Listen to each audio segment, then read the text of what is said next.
Election అప్డేట్స్ను అందరికంటే ముందుగానే తెలుసుకోవాలంటే ఈరోజే ఆర్టీవీ లైవ్ యాప్ని మీ మొబైల్లో డౌన్లోడ్ చేసుకోండి.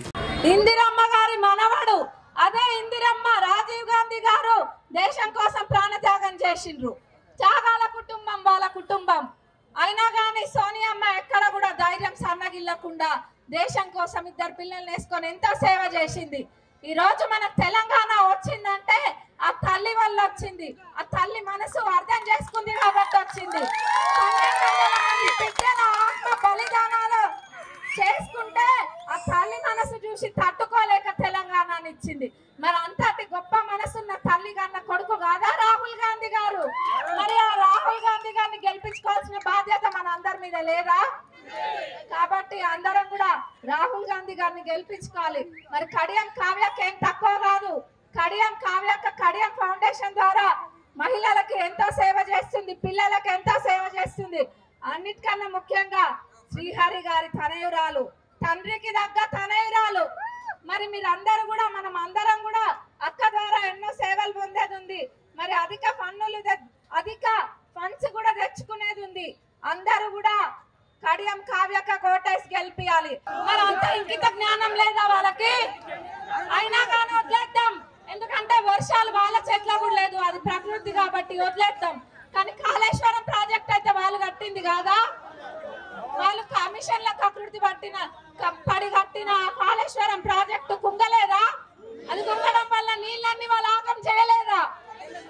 వాళ్ళు నీళ్ళు ఆగం చేయడం వల్ల మనం అందరం ఇబ్బందులు పడలేదా? మళ్ళా ఏదో కాంగ్రెస్ ప్రభుత్వం పైన నిందలు మోపుతుండ్రు. కానీ కాంగ్రెస్ ప్రభుత్వం ఏం చేసింది, ఏం చేయబోతుంది అన్నది ప్రజలందరికీ కూడా అర్థమైతుంది. వాళ్ళందరూ కూడా చూస్తున్నారు. వాళ్ళు రిజర్వేషన్లను రద్దు చేసి రాజ్యాంగాన్ని మారుస్తా అంటుండ్రు. మరి రాజ్యాంగాన్ని మారుస్తే మన అందరి హక్కులు ఎక్కడ పోవాలి? ఇప్పుడు ఈ హక్కులు ఉండబట్టి కాదా మనం ఇంత భద్రతతో ఉంటున్నాం? రేపు అదే హక్కులు కోల్పోతే మనందరి పరిస్థితి ఏం కావాలి? మరి ఈ రిజర్వేషన్లు చేయబట్టి కాదా మన బిడ్డలందరూ గొప్ప స్థితిలో ఉన్నది? రేపు ఆ యువకులందరి భవిష్యత్తు ఏం కావాలి? రిజర్వేషన్లు రద్దు చేస్తే అందరూ కూడా ఆలోచన చెయ్యండి. మళ్ళీ వాళ్ళు అంటున్నారు కదా 400 వస్తే సీట్లు అంటున్నారు. కేసీఆర్ గారు కనుక అసెంబ్లీలో ఇంకా మాకే వచ్చే అన్నట్టు భ్రమ సృష్టించడం తప్ప 400 కాదు కదా, వాళ్ళకి 200 కూడా రావు. 200 కూడా దిక్కు దివాణి వాళ్ళకి.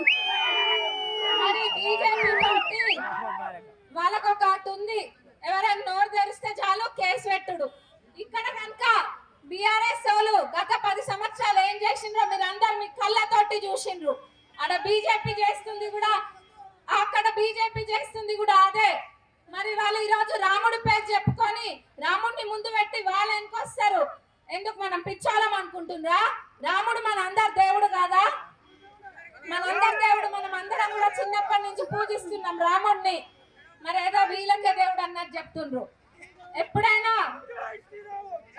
దేవుడు ఎక్కడ ఉండాలి? దేవుడు గుడిలో భక్తుడు ఉండాలి, భక్తి గుడ్డల్లో ఉండాలి. దేవుడి పైన రాజకీయాలు చేయొద్దు. తోడేలు నక్కలు వెళ్ళగొట్టడానికి వచ్చిన 2 లేడీ సింహాలు ఇక్కడ నా చెరో వైపున ఉన్నారు. నా గెలుపు కూడా ఖాయమైంది. నేనే పెద్ద హీరో, నాకంటే తోపు లేడు, నేనెన్నడూ ఓడలేదు అని విర్రవిగిన ఒక మనిషిని మట్టి గడిపించిన మనుషులు ఎవరండి? ఝాన్సీ అండ్ యశస్విని రెడ్డి గారు. అందుకు మీ ప్రేమనే దీనికి నిదర్శనం. అంతకు ముందు నుంచి కూడా 30 ఏళ్ళు కేవలం ఆర్గనైజేషన్ ద్వారా సేవలు చేసినా కూడా పెద్ద ఎత్తున సేవ జరగట్లేదు. ఇక్కడ పాలకుర్తి వెనుకబడింది అన్న ఉద్దేశంతో డాక్టర్ బిఆర్ అంబేద్కర్ అన్నాడు పే బ్యాక్ టు సొసైటీ అని. ఝాన్సీ రెడ్డి అమ్మ గారు సొసైటీకి తన కోడల్ని ఇచ్చారు మీ అందరికి సేవ చేసుకోవడానికి. చిన్న పాపను వదిలేసి మీకోసం 24 గంటలు అందుబాటులో ఉంటున్నారు. వీళ్ళిద్దరిని చూస్తుంటే నాకు చాలా ఆనందంగా ఉంది. వీళ్ళిద్దరు నా కోసం కష్టపడుకోవడం కూడా చాలా సంతోషం. థ్యాంక్ యూ అమ్మ, థ్యాంక్ యూ రా. అట్లాగే మనం అందరం చూస్తున్నాం ఇప్పుడు దేశంలో ఏం జరుగుతుందన్నది. నేను ఒక దళిత మహిళని, డాక్టర్ని. ఇక్కడ మిమ్మల్ని ఎవ్వరు కాపాడలేరు. ఒకవేళ ఒక ఓటైనా వెళ్ళినా కూడా బీజేపీకి, ఎందుకంటే ఇంకో 6 నియోజకవర్గాల మీద ఆయన కన్ను ఉన్నది. ఉన్న వర్ధనపేట మింగుడు అయిపోయింది, మిగతా 6 నియోజకవర్గాలు మింగడానికి రెడీగా ఉన్నాడు. మరి అట్లాంటి వ్యక్తులు మనకు అవసరం లేదు.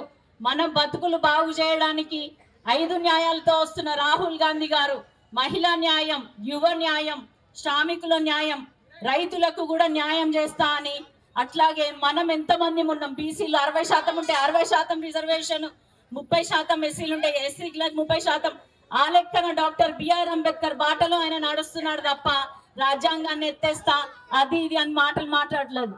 కానీ నరేంద్ర మోడీ మాత్రం ఇట్లాంటి మాటలు మాట్లాడుతున్నాడు. మీరు నరేంద్ర మోడీకి ఇంకోసారి అవకాశం ఇస్తారా అని నేను అడుగుతున్నా. మీరందరూ కూడా రేపు పొద్దున మన పిల్లల భవిష్యత్తులు బాగుండాలి అంటే రాజ్యాంగం ఉండాలి, మన డాక్టర్ బిఆర్ అంబేద్కర్ ఉండాలి. మనము నా లెక్కనే ఎంతో మంది కలలు కంటారు. నా కళ నిజం చేసింది సోనియా గాంధీ అమ్మ. అట్లానే మన పిల్లలు కూడా మంచిగా చదువుకోవాలి, మంచి వృద్ధిలోకి రావాలి అనుకుంటే కనుక ఖచ్చితంగా కాంగ్రెస్ పార్టీ కోటేయండి. ఎందుకంటే కాంగ్రెస్ పార్టీ మనకి కేంద్రంలో వస్తే 5 న్యాయాలు ఇస్తా అన్నది. అందులో ప్రతి ఒక్కరిని కూడా కవర్ చేసింది. ఎట్లయితే రాష్ట్రంలో 6 గ్యారెంటీలు అన్నదో చేస్తుంది కదా, 6 గ్యారెంటీలలో 5 గ్యారెంటీలు అమలు చేస్తుంది. 500కు సిలిండరు, ఉచిత బస్సు ప్రయాణము, తర్వాత ఇందిరమ్మ ఇల్లు. నేను చిన్నప్పుడు ఎప్పుడో ఇందిరమ్మ ఇల్లు అని, మళ్ళా మధ్యలో ఇండ్లే. ఈ 10 ఏళ్ళు మీకు ఎవరికైనా ఇందిరమ్మ ఏమైనా ఇల్లులు వచ్చినాయా? డబుల్ బెడ్రూమ్లు వచ్చినాయా? మస్తు కథలు చెప్పిండు కదా. మరి కార్ చెడిపోయింది అంటాడు, ఇప్పుడు బస్ ఎక్కి తిరుగుతాడు. మీరందరూ కలిసి మొన్న మరి కేసీఆర్ గారిని మనకి చేసింది ఏమీ లేదు. అటు చూసుకుంటేనేమో నరేంద్ర మోడీ సంవత్సరానికి 2 కోట్ల ఉద్యోగాలు ఇస్తా అన్నాడు. ఎవరికైనా ఒక ఉద్యోగం వచ్చిందా అమ్మా? మరి రాహుల్ గాంధీ గారు మేనిఫెస్టోలో పెట్టడం జరిగింది, సంవత్సరానికి 30 లక్షల ఉద్యోగాలు ఇస్తా అంటున్నాడు యువ న్యాయం కింద. మహిళలకి, పేద అర్హురాలైన మహిళకి సంవత్సరానికి 1 లక్ష ఇస్తా అంటున్నారు మేనిఫెస్టోలో. మనది ఏ పార్టీ అమ్మా? కాంగ్రెస్. కాంగ్రెస్ గుర్తు ఏంటిది? చెయ్యి. చెయ్యి అంటే ఏంది? చేతల పార్టీ, కోతల పార్టీ కాదు. కేసీఆర్ లెక్క లేదా బీజేపీ లెక్క. బీజేపీ వచ్చిందంటే నా ఇష్టం వచ్చినట్టు చేసుకుంటా, ఎల్ఐసి అమ్ముకుంటా, బ్యాంకులు అమ్ముకుంటా. మనకు తెలిసి ఇక్కడ సమ్మక్క సారక్క ఉన్నది, కానీ ఎన్నడైనా దానికి జాతీయ హోదా ఇచ్చిందా? అంతగానం దేవుని ఏం కోరుకుంటాను అన్న? మాకు అన్ని ఇచ్చిన మోడీ సల్లగుండాలని కోరుకుంటున్నా. నేను ఈ రోజుకి ఇంత ప్రశాంతంగా ఉండి వ్యాపారం చేస్తున్నా అంటే కారణం మోడీ గారు గ్యారంటీగా ఉండి నాకు రుణం ఇప్పించడం వల్లే కదా. ఊర్లో ఉన్న మా అమ్మానాయనలకి అప్పులు తెచ్చి పంటలేసుకునే అవసరం లేదు. కండ్లు మంటలు మండుతున్నా పోయిలా గొట్టం పెట్టి ఊదే బాధ లేదు. కడుపులో ఉన్న ఇబ్బంది పొద్దున్న దాకా ఆపుకొని చీకటి పడ్డాక ఊరవతలకు పోయే దౌర్భాగ్యం లేదు. మోదీ తీసుకొస్తున్న స్కీముల వల్ల అందరికీ అన్ని పనులు అయితానాయి.